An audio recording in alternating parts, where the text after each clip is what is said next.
This video is on how to field strip and clean the Glock 19. Now this video is made for beginners. Having said that, I know people who are not beginners are going to watch this video anyway. I know everyone has their own way of doing things, so for training purposes, we're just going to go right along with the Glock owner's manual. With the exception of two things. The first thing is I'm going to use a brass bore brush. Glock recommends using a nylon bore brush. It actually comes with one in the box. I'm not going to use that one. If you want to use that one, great. That's one less thing you have to buy. The second thing is I'm going to use a bore snake. Glock doesn't mention anything about using a bore snake in their owner's manual. That's just an extra step that I take. So if you're a brand new gun owner and this is your first gun, congratulations, you made a great choice. This gun is easy to use, it's extremely reliable, very accurate, and I have nothing but good things to say about it. I have a long history with the Glock 19 and Glock 17 in generations 3, 4, and now 5 like you see in this video. I own many guns in many different calibers, but the Glock 19 is the one I find myself carrying off-duty on a day-to-day basis. I like it for several reasons, so I'm just going to talk about it just for a minute before I get into the cleaning. My favorite thing about the G19 is the weight. That's my Gen 4 on the scale there, but I'm pretty sure the weight's about the same as a Gen 5. The scale shows almost 24 ounces with an empty magazine inserted. Now that's an impressively low weight for a fighting pistol of this size. Of course that weight's going to change a little bit when you have it fully loaded with 15+1 or in my case 17+1. I do enjoy carrying this with a 17 round magazine with the X-Grip magazine adapter. You know when you see someone maybe sitting down at a restaurant and you can see the corner of the grip protruding from their t-shirt? Well, the X-Grip kind of alleviates that, at least to some extent. The top of the X-Grip matches with the corner of the grip and it gives it this nice rounded contour and your clothing just kind of drapes over that and it helps you not print so much. Here's the 15 round mag on the left and the 17 round on the right with the X-Grip adapter. Looking at the picture, it seems like there's not much of a difference in size between the 15 and 17 round magazine, but when you actually have the 17 round magazine inserted, it makes the Glock 19 right about the same size as a Glock 45 or 19X. I also like having the extra 2 rounds in the magazine. Now don't get too caught up in the weight of your ammo, but I do like using lighter weight ammo such as this 70 grain hollow point from Underwood Ammo. On Underwood's website they use the acronym HERO, meaning High Energy Retaining Ordnance if I remember that correctly. It travels at about 1,650 feet per second and has about 450 pounds of energy at the muzzle. It's not plus P ammunition, but it sends that 70 grain hollow point out really fast, and it's really great for destroying coconuts. Or cantaloupes. That's the Underwood 70 grain Hero ammo on the left, and you can see the difference in hollow point cavity compared to a more traditional hollow point on the right. I love the sights on my Glock 19. You can get the Glock 19 with the traditional Glock sights, or you can get Glock night sights, or you can go for this Ameriglow Bold option, which I like the best. It has tritium vials in both front and rear, and at night it's really easy to see. Of course it's important to be able to see your sights for obvious reasons, but it's nice to be able to wake up, even if half asleep, look at your nightstand and see these sights glowing brightly so you know exactly where your gun is at. And this orange ring on the front sight makes it really easy to pick up during the day.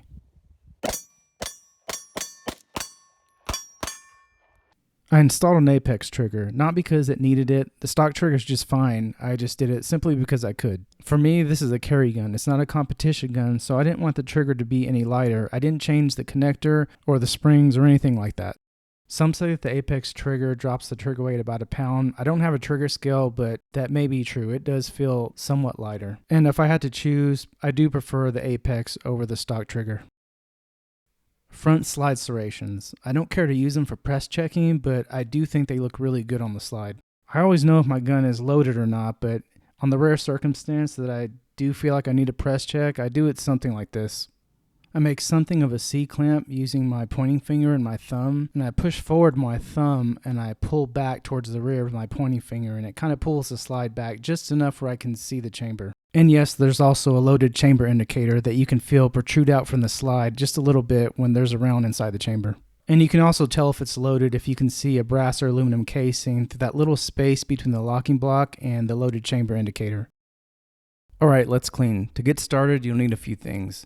CLP, a cleaning rod, patches, a patch holder, a bore brush, a nylon brush, a brass jag, the bore snake, which I mentioned earlier is optional, and a cleaning rag. I'm using a microfiber rag, but you can use an old t-shirt.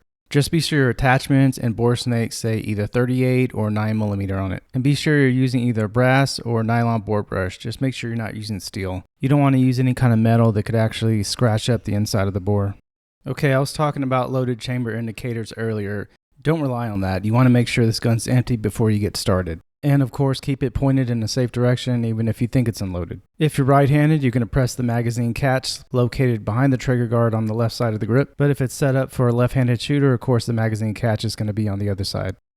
Press the magazine catch, remove the magazine. Now hold the gun with your firing hand. With your other hand, hold on to those rear slide serrations and work the slide a few times. Once the slide is locked to the rear, visually and physically inspect the chamber and the magazine well to make sure there's no ammunition. That is the slide stop lever. Press that downward to let the slide go home. Okay, even though we've taken the proper precautions to make sure the gun's unloaded, we're still going to point it in a safe direction and then pull the trigger. Okay, look for these two small tabs on both sides. This is the slide lock, not to be confused with the slide stop lever. It's a little awkward to show this on camera, but you're going to be grabbing both sides of the slide lock with your non-firing hand, and then you're going to make a C-clamp with your strong hand, and you're going to pull back the same way I tell you that I do my press checks. So you're just going to pull back on the slide about 1/8 of an inch, or 3mm for those of you on the metric system, and then you just pull down on both sides of the slide lock and release the slide. By the way, if you pull too far back on the slide, you'll reset the trigger. If that happens, just pull the trigger and start over again. Okay, now that you have the slide and the frame separated, push the back of the recoil assembly towards the muzzle end to release it. Now push the top of the locking block and the barrel will come right out. So now you're field stripped and you have 5 pieces. You don't need to go any further than this. You have the slide, the barrel, the recoil spring assembly, the frame, and your magazine. Screw your bore brush onto your cleaning rod. Make sure it says either 9mm or 38. It should have the caliber indicated right here. Now apply some CLP to your bore brush. The amount depends on what type of CLP you're using. The one I'm using is kind of greasy and runny, so I'm just using a little bit. But if I was using something like a dry lube CLP like Hornady One Shot, I'd probably be more liberal with it. Now push the bore brush through one direction from chamber end to muzzle end. My cleaning rod allows the bore brush to spin freely, so it's getting into all the lands and grooves. It's not just scraping right over the rifling. But if you don't have your cleaning rod attached to the actual cleaning rod holder, that's exactly what's going to happen. It's just going to go straight through right on top of the rifling, and you're not going to get a good clean. Now, it doesn't make any sense at all to push fouling out one way and then pull it right back in. You're just wasting your time. So what's going to happen is I push the bore brush through from chamber end to muzzle end. When it gets out through the muzzle, I unscrew it, pull the cleaning rod out, and start over again. So I'm only pushing the dirt out one direction. I do this a few times, then I remove the bore brush and attach the cleaning jag. Once again, make sure that jag is for 9mm. Take a clean patch, put CLP on it, then put it over the jag and push it through the barrel from chamber end to muzzle end. You can use a clean patch holder if you want to, but I've found that the jag gets better results. After the first patch, you'll see it comes out dirty, but another patch through and it comes out a little less dirty. Just keep repeating the process until you get a clean patch.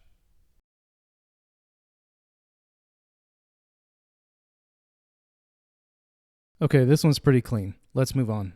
Okay, you could be through with cleaning the barrel at this point, but as I mentioned at the beginning of the video, I take an extra step by using the bore snake. Glock doesn't mention anything about using a bore snake in the owner's manual. This is just an extra step that I take, and it makes the bore look perfect. I mean, it looks like black glass inside. It looks better than new. I highly recommend using a bore snake. You take the weighted end. By the way, take a look at the weight. Make sure it says 38 or 9mm, and just pull it through the bore a few times. It's simple.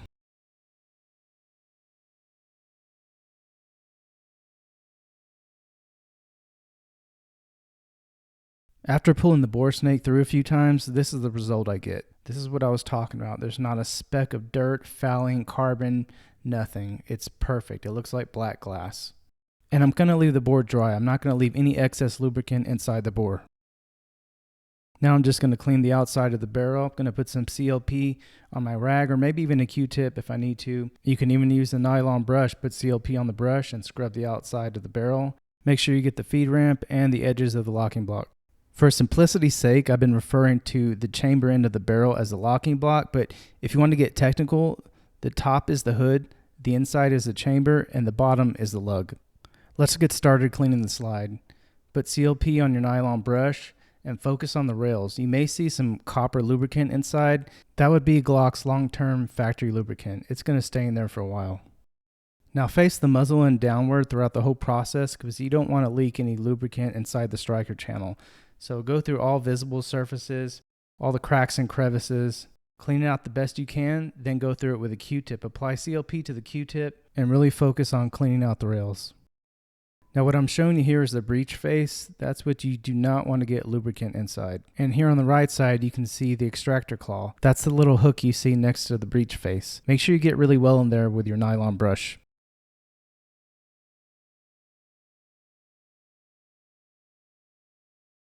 Now you'll see that the breech face is probably the hardest place to clean. It's not that it's difficult to get to with your brush, it's just that it gets really dirty. Sometimes you'll just have to spend a little extra time on it to get it clean. Okay, right here by my thumb you can see the firing pin channel. You don't want to get any lubricant inside there. You want to keep that dry. Just clean that area with a dry Q-tip. Go ahead and clean all exposed surfaces inside and out on this slide. When you're done with that, grab your Q-tip, run it through the rails and see if it's as clean as you want it to be. I'm going to run the Q-tip through the rail here. And to me, that's still dirty. I'm going to repeat the process until the rails are clean.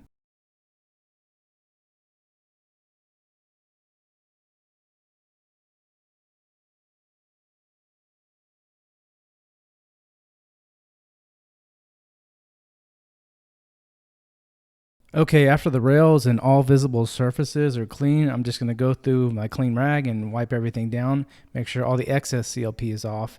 I'm not going to leave the rails totally dry. I am going to leave some lube inside the rails.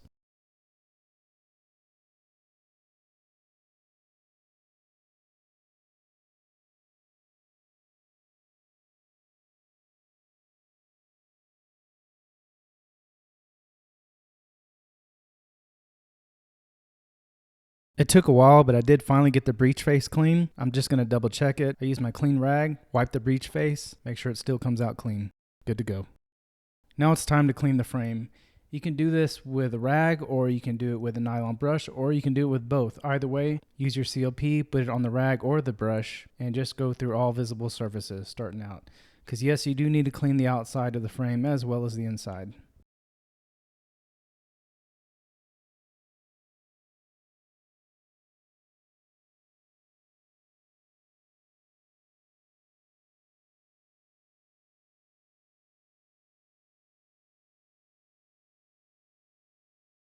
Make sure you get inside the trigger guard and the trigger, behind it and in front of it. Once you've cleaned off most of the loose dirt with your nylon brush, put CLP on a Q-tip and go through it in fine detail and pay particular attention to the rails and anything that you may see metal on metal wear.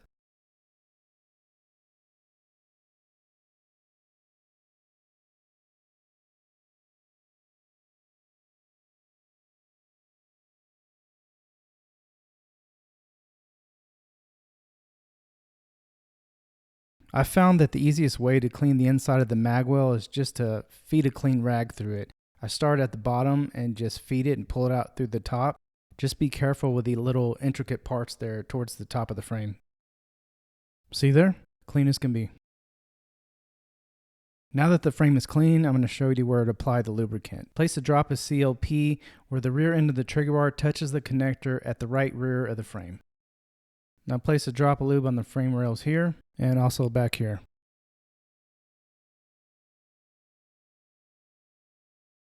Okay, let's clean the recoil spring assembly. It's easy. Put some CLP on your nylon brush and just go through it. Just clean it thoroughly, wipe it down with your rag, and you're done.